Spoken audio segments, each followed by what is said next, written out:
Hi மக்களே, welcome back to Kumari Kerala special. இன்றைக்கி குமரி கேரளா ஸ்பெஷலில் இன்னையோட ரொட்டீன் நான் என்ன சமைச்சேன் அப்படிங்கிறதான் பார்க்க போகிறோம். இன்றைக்கி என்ன சமையல் வாங்க பார்த்துடலாம். ஸோ இன்றைக்கி வந்து Thursday, weekly 3 days office, 2 days work from home. So இன்றைக்கே வந்து சரி அப்படின்னு சொல்லிட்டு நேற்றுக்குள்ளே சப்பாத்தி மாவு பசஞ்சு இதில் இருந்துச்சு. ஸோ இன்றைக்குமே வந்து நான் என்ன பண்ணிட்டேன் அப்படின்னா பூரியும் கிழங்கு தான் வச்சுருந்தேன். அதுக்கப்புறமா இன்றைக்கி ஹஸ்பண்ட் வீட்டில் இருந்து வேலை பார்க்குறதுனால சரி ஓகே ஃபிஷ் வாங்கலாம் அப்படின்னு சொல்லிட்டு இன்றைக்கி நாங்கள் ஃபிஷ் வாங்க போயிருந்தேன். ஸோ இப்போ ரொம்ப ஃபிஷ் வந்து ஃப்ரெஷ்ஷாக ஒன்றும் இல்லை. பெங்களூரை பொறுத்தவரை ஃப்ரெஷ் ஃபிஷ் வந்து கிடைக்க மாட்டேங்குது. ஸோ நான் எப்போவுமே ஃபிஷ் எங்கே வாங்குவேன் அப்படின்னா எம்கே ரீட்டைல் ஷாப்பில் தான் வாங்குவேன். ஸோ இன்றைக்கி வந்து ப்ரான்ஸும் சாலை மீன் வாங்கிட்டு வந்திருந்தேன். ஸோ சாலையை ஃப்ரை பண்ணிவிட்டு ப்ரான்ஸை வந்து பம்கின் போட்டு குழம்பு வச்சிடலாம் அப்படின்னு சொல்லிட்டு முடிவு பண்ணேன். ஏன் அப்படின்னா பம்கின் வந்து கொஞ்சம் எக்ஸ்ட்ரா இருந்துச்சு. ஆல்ரெடி நம்ம ஒரு நாள் வச்சுருந்தோம். ஸோ இன்றைக்கும் வந்து அதே தான். ஸோ அதுக்கு வந்து சின்ன வெங்காயம் நறுக்கி வச்சுட்டேன். அது போக கொஞ்சம் சின்ன வெங்காயம் ஜாரில் சின்ன வெங்காயம் ஒரு கைப்பிடி தேங்காயும் தனியாக பேஸ்ட் மாதிரி நல்லா அரைச்சி வச்சுட்டேன் விழுது மாதிரி. சைடில் வந்து ஒரு தக்காளி, ஒரு கைப்பிடி அளவுக்கு சின்ன வெங்காயம், அதுக்கப்புறமா ஒரு 4 பச்சை மிளகாய் எடுத்திருக்கேன். ஸோ இந்த சின்ன வெங்காயத்தை உப்பு போட்டு எண்ணெய் ஊற்றி நான் வந்து வதக்கி எடுத்ததுக்கப்புறமா தக்காளியும் பச்சை மிளகாய் அவ்வளோ ஆட் பண்ணிக்கலாம். மண் சட்டியில் கடு தாளிக்கக்கூடாது அப்படிங்கிறாங்க. ஏன்னா மண் சட்டி சூடாகிறதுக்கே கொஞ்சம் டைம் எடுக்கும். அதில் நம்ம கடு இது பண்ணோன்னா கரெக்டாக வராது. மண் சட்டிக்கு வந்து சேதாரம் ஆயிரும். சிலவங்க கவனிச்சிருப்பீங்க, மண் சட்டி அடுப்பில் வச்ச உடனே எண்ணெய் ஊற்றி வச்சா கீழேருந்து தெரிச்சிட்டே இருக்கும், மண் பொட்டி தெரிச்சிரும். ஸோ நான் வந்து ரீசெண்டாக மண் சட்டி வாங்க போகும்போது கடையில் கேட்கும்போது என்ன சொன்னாங்க அப்படின்னா கடு தாளிக்கக்கூடாது, அதுக்கு வந்து தனியாக தாளித்து நம்ம வேணால் ஊற்றிக்கிமே தவிர மண் சட்டியில் கடுகு போடாதீங்க அப்படின்னு சொன்னாங்க. அன்னையிலேருந்து நான் வந்து மோஸ்ட்லி வந்து எண்ணெய் ஊற்றிட்டு கருவேப்பிலையும் மட்டும்தான் ஆட் பண்ணுவேன், கடுகு வந்து ஆட் பண்ண மாட்டேன். ஸோ அதுக்கப்புறமா தக்காளி, வெங்காயம், பச்சை மிளகாயெல்லாம் நல்லா வதங்கினதுக்கப்புறமா நம்ம வந்து 1/2 டீஸ்பூன் அளவுக்கு சின்ன வெள்ளைப்பூண்டு, இஞ்சி விழுது பேஸ்ட்டு வந்து ஆட் பண்ணிக்கிறேன். இஞ்சி விழுது பேஸ்ட் வந்து எப்போ ரெடியாக இருக்கும். இல்லை அப்படின்னா இஞ்சி பூண்டு இல்லாதவங்க பூண்டு வந்து சதைச்சி ஆட் பண்ணிக்கலாம். அதில் நான் வந்து இஞ்சி பூண்டு விழுது ஆட் பண்ணுறதுனால பூண்டு ஆட் பண்ணல. அதுக்கப்புறம் ஃபிஷ் குழம்பு தூள் வந்து வீட்டிலே ரெடி பண்ணி வச்சுருந்தது இருக்குது. ஸோ நம்ம வந்து குழம்பு தூள் தனியாக வச்சுருக்கோம், ஃபிஷ்ஷுக்கு தனியாக வச்சுருக்கோம். அதனால் சிம்பிளாக ஒரே இதில் வந்து ஆட் பண்ணிக்கலாம்.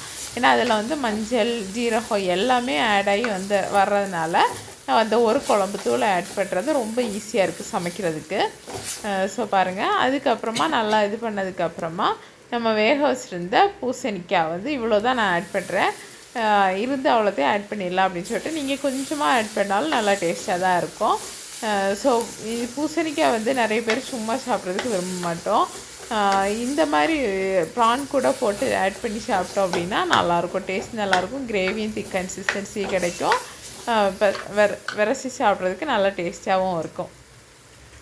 ஸோ பாருங்கள், அதுக்கப்புறமா அந்த பாத்திரத்துலேயே வந்து கொஞ்சமாக தண்ணி எடுத்து ஆட் பண்ணி அது கொஞ்சம் கொதிக்கட்டும் அப்படின்னு சொல்லிட்டு இது பண்ணியிருக்கேன். எப்போவுமே மீன் வந்து நான் என்ன பண்ணுவேன் அப்படின்னா வாங்கிட்டு இருந்தோடனே அவங்க க்ளீன் பண்ணி தான் கொடுப்பாங்க, கட் பண்ணி க்ளீன் பண்ணி கொடுத்துருப்பாங்க. ஆனால் அந்த முதுகு தண்டில் இருக்க ப்ரான்ஸில் இருக்க அந்த இதெல்லாம் வேஸ்ட்டெல்லாம் எடுத்துருக்க மாட்டாங்க. ஸோ அதெல்லாமே எடுத்து நீட் பண்ணிவிட்டு நான் என்ன பண்ணுவேன் அப்படின்னா இப்போ நம்ம அப்படியே மூடி வச்சிடலாம். மூடி வச்சுட்டு நம்ம வந்து ஃபிஷ்ஷை வந்து என்ன பண்ணியிருப்பேன் அப்படின்னா உப்பு மஞ்சள் போட்டு க்ளீன் பண்ணி, எந்த நான்வெஜ் வாங்கினாலுமே நான் வந்து உப்பு மஞ்சளில் போட்டு க்ளீன் பண்ணி எடுத்துப்பேன். இன்றைக்கி வந்து வாங்கும்போதே ஒரு ஃபிஷ்ஷோட முட்டை இருந்துச்சு. என்ன ஃபிஷ்ஷோட முட்டைன்னெலாம் கேட்கல, முட்டை இருந்துச்சு. சரி ஓகே அப்படின்னு சொல்லிட்டு அந்த ஒரு முட்டை தான் இருந்துச்சு, எடுத்துகிட்டேன் நான் வேணும் அப்படின்னு சொல்லிட்டு. ஸோ அப்புறம் ஒரு 350 grams தான் ப்ரான்ஸ் வாங்கியிருந்தேன். ஏன்னா நாளைக்கு ஃப்ரைடே இல்லையா, அதனால இனி அப்புறம் சாட்டர்டே ஃப்ரெஷ்ஷாகவே வாங்கிக்கலாம், ஃப்ரெஷ்ஷாக ஃபிஷ் வந்துருந்தா அப்படின்னு சொல்லிட்டு சாட்டர்டேக்கு சேர்த்து வாங்கலை. இல்லை அப்படின்னா நம்ம மண்டே இல்லை சாட்டர்டே போய் வாங்கினோம் அப்படின்னா நெக்ஸ்ட் வீக்குக்கும் சேர்த்தப்பெலாம் வாங்குவோம். இன்றைக்கி அப்படி இல்லாதனால இன்றைக்கி ஒரு நாளே வச்சு முடிக்கிற மாதிரி தான் நான் கம்மியாக தான் ஃபிஷ் வாங்கியிருந்தேன். 300 சம்திங் 350 rupees அந்த மாதிரி ரேஞ்சுக்கு தான் நான் ப்ரான்ஸும் மத்தி மீனும் வாங்கினேன். அப்புறம் ப்ரான்ஸே உள்ளே ஆட் பண்ணிவிட்டு மூடி வச்சிடலாம். ஏன்னா அது ப்ரான்ஸ் வந்து வேக வேக கொஞ்சம் தண்ணி ரிலீஸ் பண்ணோம். அதுக்கப்புறமா நம்ம வந்து இப்போ உப்பு பார்த்தோம் அப்படின்னா உப்பு ஏன்னா கொஞ்சம் கம்மியாக தான் இருந்துச்சு. இனி தேங்காய் விழுது வேறு ஆட் பண்ணோம் இல்லையா, அதனால நான் வந்து உப்பு கொஞ்சம் ஆட் பண்ணிட்டேன். முட்டை பாருங்கள் நம்ம முழுசாக போட்டது உடஞ்சே வந்து இதாகிட்டு. நம்ம முட்டையை பொறுத்தவரையில் எப்போவுமே எல்லாருமே வந்து லாஸ்ட்டாக தான் ஆட் பண்ணுவாங்க. ஸோ நான் வந்து ஃபஸ்ட்டே போட்டேன். லாஸ்ட்டாக இப்போ தேங்காயெல்லாம் போட்டதுக்கப்புறமா கொதிக்க விடுவோம் இல்லையா, அந்த டைம் முட்டையை போட்டாலுமே கரெக்டான டைமில் தான் இதாகும். நான் வந்து ஃப்ரை பண்ணலாமான்னு தான் யோசித்தேன். அதுக்கப்புறம் வேண்டாம், சரி இது கூடயே போட்டலாம் அப்படின்னு சொல்லிட்டு இது பண்ணியிருந்தேன். ஸோ சைடில் வந்து நம்ம சால மீன் ஃப்ரை பண்ணுறதுக்கு ரெடி பண்ணிகிட்டு இருந்தேன். பாருங்கள், தேங்காய் ஆட் பண்ணிட்டு அந்த சின்ன வெங்காயம் தேங்காய் வாசனையும் போகிற வரைக்கும் லேசாக கொதிக்க வச்சு மூடி வச்சு கொதிக்க வச்சுட்டு ஆஃப் பண்ணிக்கலாம். இப்போ நம்ம வந்து சால மீனை வந்து ஃப்ரை பண்ணுறதுக்கு எடுத்து வச்சிடலாம். பாருங்கள், பேனில் கொஞ்சம் தண்ணி இருந்ததுனால ரொம்ப பொட்டி பொட்டி தெரிச்சிட்டே இருந்துச்சு. சரி ஓகே அப்படின்னு சொல்லிட்டு சால மீனையும் வந்து தள்ளி நின்று போட ஆரம்பிச்சிட்டேன் எண்ணெய்க்குள்ள. ஸோ பாருங்கள், இன்றைக்கி வந்து ஓரளவுக்கு சால மீன் வந்து ஃப்ரெஷ்ஷாக தான் இருந்து, ப்ரான்ஸ் கொஞ்சம் பழைய பீஸ் தான், ஆனால் மத்தி வந்து கொஞ்சம் ஃப்ரெஷ்ஷாக இருந்த மாதிரி தான் ஃபீல் ஆச்சு. சரி, அதனால தான் நான் வந்து சால மீன் எடுத்தேன். பொதுவாகவே எனக்கு வந்து சால மீன் பிடிக்காது ரொம்ப, இருந்தாலும் ஃப்ரை பண்ணுறதுக்கு சாலை வந்து பெஸ்ட்டாக தான் இருக்கும். அதனால தான் சரி ஓகே, மத்தியை வந்து ப்ரான்ஸை வந்து குழம்பு வச்சுக்கலாம், இதை வந்து ஃப்ரை பண்ணிக்கலாம் அப்படிங்கிறதுக்காக தான் இன்றைக்கி வந்து நான் மத்தி மீன் எடுக்கவே செஞ்சேன். பாருங்கள், நல்லா இதில் வந்து என்னெல்லாம் ஆட் பண்ணியிருக்கேன் அப்படின்னா, உப்பு மிளகுத்தூள் மட்டும்தான் ஆட் பண்ணேன், வேறு எதுவுமே ஆட் பண்ணல. இந்த வாட்டி எங்கள் வீட்டில் வந்து மிளகுத்தூள் வந்து தனியாக, ஏன்னா குழம்பு மிளகுத்தூள் எல்லாமே வந்து அத்தை ப்ரிப்பேர் பண்ணி வச்சுருந்தாங்க. ஸோ அதுலேருந்து எடுத்துகிட்டு வந்தேன். ஸோ மிளகுத்தூள் மட்டும் இல்லை அப்படிங்கிறனால செப்பரேட்டாக இல்லை, இந்த மாதிரி ஃப்ரை பண்ணுறதுக்கு யூஸ் ஆகுங்கிறதுக்காக எங்கள் அப்பாட்ட சொல்லி கொஞ்சம் பொடிச்சு வாங்கிட்டு வந்திருந்தேன்.